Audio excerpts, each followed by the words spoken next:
Good morning to all of you once again. हम लोग BA first year के लिए जो इम्पोर्टेंट क्वेश्चन हो सकते हैं उन पे चर्चा कर रहे हैं। अभी हम लोगों ने पहले BA first year ancient history के पेपर 1 की चर्चा किया था and now we are going to discuss second paper of ancient history for BA first year, that is known as history of India up to कुषाणों प्राचीन भारत का इतिहास कुषाण वंश तक आपको पढ़ना है। इसमें मुख्यतः 600 BC 600 ईसा पूर्व से लेकर 319 ईस्वी मतलब है at the time of the beginning of Gupta dynasty तक आपको पढ़ना है। गुप्तों का इतिहास इसमें नहीं पढ़ना है। ओके, चलिए आगे चर्चा करेंगे। इसमें आपके जो यूनिट 1 है और यह आपके कर्टेड सिलेबस के हिसाब से यह है, तो हम लोग कर्टेड सिलेबस के हिसाब से ही हम लोग इसमें मुख्यतः चर्चा भी करेंगे। यूनिट 1 से आपके लिए 2 महत्वपूर्ण क्वेश्चन हैं जो सबसे ज़्यादा प्रोबेबल हैं। उनमें से पहला है आपका कि sources of history for ancient India और उसमें आपको आ सकता है एक तो लिटरेरी सोर्सेज और दूसरा क्वेश्चन आ सकता है आपका फॉरेन अकाउंट्स और एक है आपका archaeological sources of history. 3 main topic हैं, तो इसमें 2 आप पढ़ लीजिए। पहला इसमें आप पढ़ लीजिए वह है आपका कि प्राचीन भारतीय इतिहास जानने के साहित्यिक स्रोत का उल्लेख कीजिए और उस पर टिप्पणी लिखिए या उसका प्रकाश डालिए। ठीक है, तो आपका हो जाएगा literary sources. Write note on the literary sources as a source of ancient Indian history. तो साहित्यिक स्रोत में आपका उल्लेख करना है। इन सब पे हम लोग डिस्कस करेंगे, किसमें क्या लिखना है उसमें भी आगे चर्चा करेंगे। आप लोग हमारा टेलीग्राम चैनल ज्वाइन कर लीजिए, उसमें हम आपको कुछ कंटेंट भी प्रोवाइड कर देंगे, इंग्लिश हिंदी दोनों में। और हम आपको ये भी बता देंगे कि किस क्वेश्चन में क्या लिखना है, उस पर भी अलग से वीडियो हम लोग बनाएंगे, उस पर चर्चा करेंगे। तो आपका है टेलीग्राम लिंक है आपका मेरा हिस्ट्री विथ आनंद पांडे, ये आपका है टेलीग्राम लिंक है, इस पे आप ज्वाइन कर सकते हैं।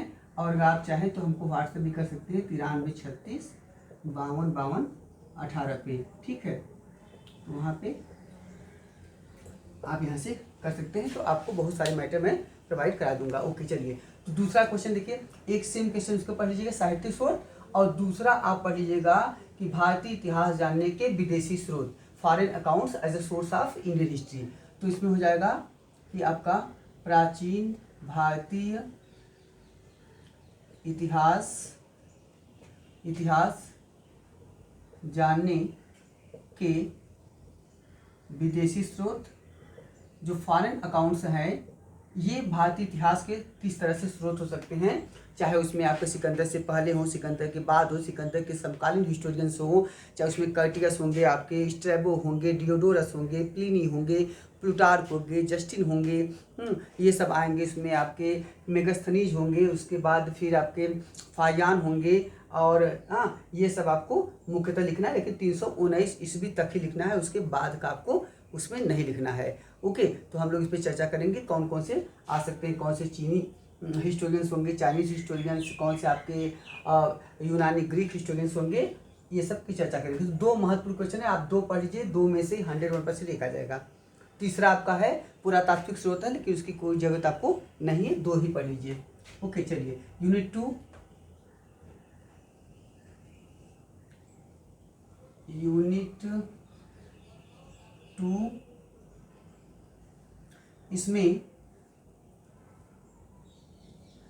इसमें आप पहला क्वेश्चन आप पढ़ लीजिए, वह है महाजनपदास, राइज ऑफ मगध, और उसका अलेक्जेंडर्स इन्वेशन एंड मोनार्कियल एंड आपके रिपब्लिकन स्टेट्स है। तो इसमें एक क्वेश्चन आप पढ़ लीजिएगा महाजनपदास, तो आपका हो जाएगा 16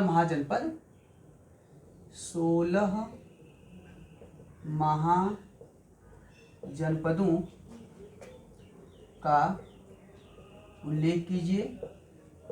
right note on the 16 mahajanapadas of 6th century BC, 6ठी शताब्दी ईसा पूर्व के महाजनपदों का उल्लेख कीजिए या 16 महाजनपदों का उल्लेख कीजिए या 16 महाजनपदों पर टिप्पणी लिखिए। तो एक आप बताएंगे महाजनपद क्या है, इनका उद्भव कैसे हुआ, 16 प्रमुख महाजनपद कौन से हैं, काशी, कौशल, अंग, मगध, वज्जी, ये सब महाजनपद बताना है। दूसरा आपका क्वेश्चन यहाँ से हो सकता है जो सबसे ज़्यादा इंपॉर्टेंट होगा, वह है कि राइज ऑफ मगध, मगध के उद्भव और विकास में एक साम्राज्य के निर्माण में बिंबसार से लेकर महापद्मनंद तक विकास की प्रक्रिया व्यक्त कीजिए। 101% सबसे ज़्यादा इंपॉर्टेंट है। तो मगध के उत्कर्ष में या कह सकते हैं बिंबसार से लेकर, बिंबसार, यही क्वेश्चन बाबू पूछा है, बिंबसार से लेकर Mahapadmananda, he was the founder of Nanda dynasty. तब का हो जाएगा बिंबसार से लेकर महापद्मनंद तक मगध के विकास की रूपरेखा बताइए, रूपरेखा निर्धारित कीजिए या रेखांकित कीजिए।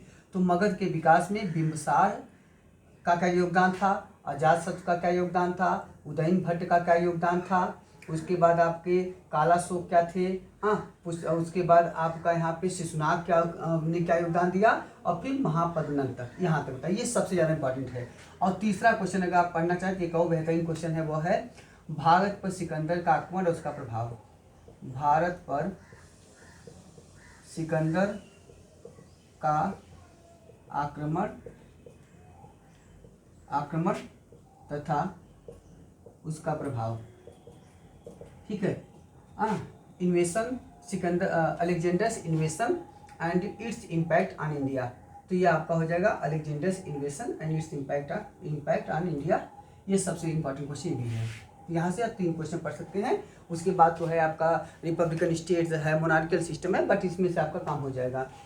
यूनिट 3 की चर्चा करेंगे, जिसमें आपका मुख्यतः है Mauryan empire and its decline, Maurya साम्राज्य और इसका पतन है। तो मौर्य साम्राज्य और इसके पतन में अगर आप चाहें तो केवल 2 क्वेश्चन पढ़ लीजिए, आ जाएगा। वह है आपका unit 3 and question will be, पहला क्वेश्चन आप इसमें से पढ़ लीजिए, चंद्रगुप्त मौर्य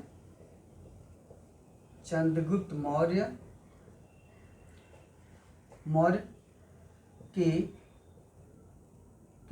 जीवन चरित्र व उपलब्धियों का वर्णन कीजिए,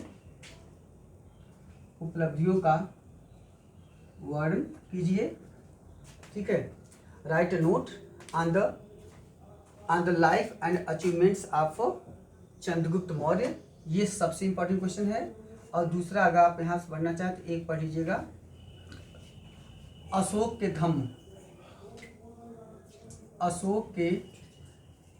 धम्म के विशिष्ट तत्वों का उल्लेख कीजिए, या अशोक के धम्म की व्याख्या कीजिए, या अशोक के धम्म पर प्रकाश डालिए, ठीक है। इसे आप कर सकते हैं, इलस्ट्रेट और describe the main features of Ashokan Dhamma. तो अशोक के धम्म के विशिष्ट धम्म क्या है, उसका स्वरूप क्या है, उसमें कौन कौन सी प्रमुख बातें हैं, उसकी परिभाषा क्या थी, राहुलवाद सूत्र से ली गई थी, उसमें कौन से विशिष्ट तत्व हैं, अपासीने, बहुज्ञाने, दया दाने, सचे, सूचे, माधुर्य, साधुर्य च, ये सब बताना है आपको। हम लोग इस पर चर्चा करेंगे, हमने इस पर वीडियो भी बनाया है, आप देख सकते हैं। और ठीक है, हिस्ट्री विद आनंद पांडे पे, और अभी हम इस पर आपको कंटेंट भी प्रोवाइड करा देंगे। ओके, चलिए। तो अशोक के धर्म के विशिष्ट तत्वों का उल्लेख कीजिए। ये 2 महत्वपूर्ण क्वेश्चन हैं। इन दोनों में से 101% आप क्वेश्चन आ जाएगा। अगर बहुत सिक्योरिटी के लिए या कुछ अलग लिखना है तो आप एक क्वेश्चन और पढ़ सकते हैं, मौर्य साम्राज्य का पतन और उसमें अशोक का उत्तरदायित्व। तो आपका हो जाएगा मौर्य साम्राज्य का पतन तथा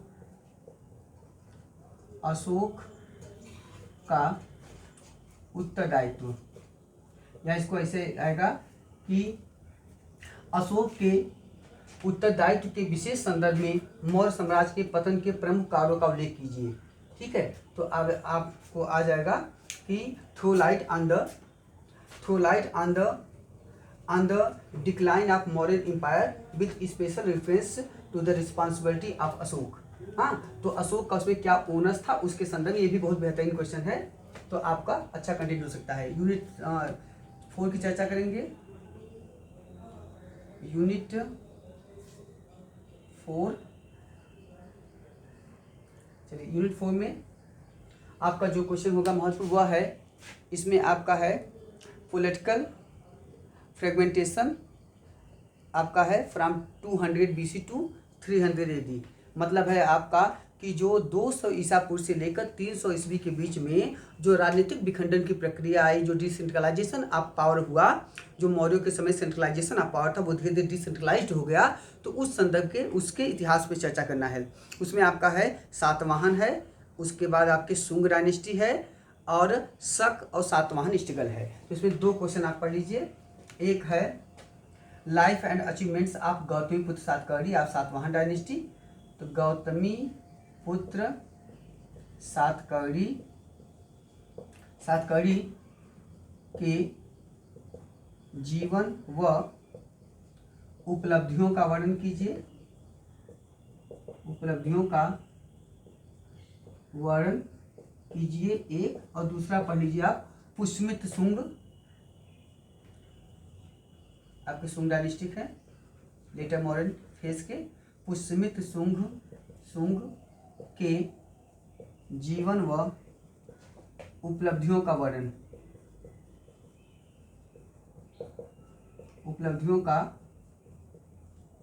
कीजिए। तो इन दोनों में से एक 100% आएगा, और एक हो सकता है कभी कभी आ जाए शक और सातवाहन संघर्ष, ठीक है, लेकिन 2 मेन है, तो आप 2 ही पढ़ लीजिए, बहुत है इसमें। क्वेश्चन नंबर यूनिट 5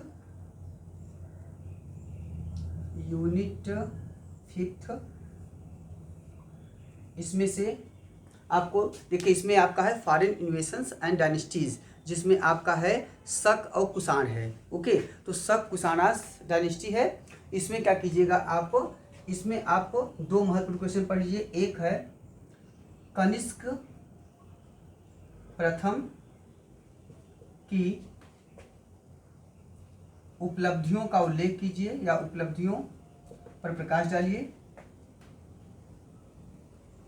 उपलब्धियों पर प्रकाश डालिए। थ्रो लाइट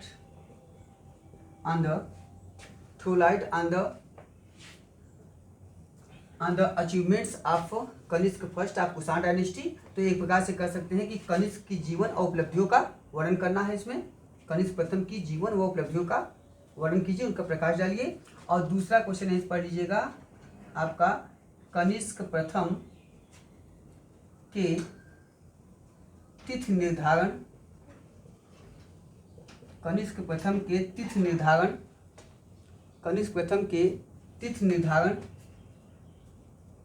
निर्धारण विवाद पर प्रकाश डालिए। ये भी बहुत बार पूछा गया है।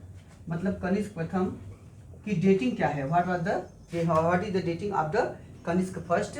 तो इसको आपको इलस्ट्रेट करना है, विस्तृत व्याख्या करना है कि इनकी तिथि जो है वो 248 मानी जाए, कि 78 AD मानी जाए, कि इनकी तिथि जो है आपका 136 मानी जाए। इसमें बड़े सारे बहुत विवाद हैं, तो उनमें अलग अलग जो हिस्टोरियंस हैं उनके मत क्या रहे हैं, और उसमें जो आपका लंदन में कॉन्फ्रेंस हुआ उसका क्या निष्कर्ष निकला, अंततः क्या इनकी जो तिथि है 78 AD मानी जानी चाहिए। तो उसके संदर्भ में आपके पक्ष विपक्ष पे जो आपके तर्क हैं उन सब की मुख्यतः इस पर चर्चा करनी है। तो ये जो है आपका सबसे महत्वपूर्ण इंपॉर्टेंट क्वेश्चन है। इसमें आज शकों का आक्रमण है, लेकिन कोई जरूरत नहीं, 2 क्वेश्चन आप पढ़ लीजिएगा, 101% यहाँ से आएगा। ओके, इसके बाद हम लोग फिर आगे चर्चा करेंगे, क्वेश्चन वाइज भी चर्चा करेंगे और बताएंगे कि इसमें आपको क्या लिखना है। ओके, तो आप टेलीग्राम लिंक पे आ जाइएगा, तो आपको बहुत सारे मैटर हम इस पर प्रोवाइड कर देंगे। Okay, thank you to all of you once again.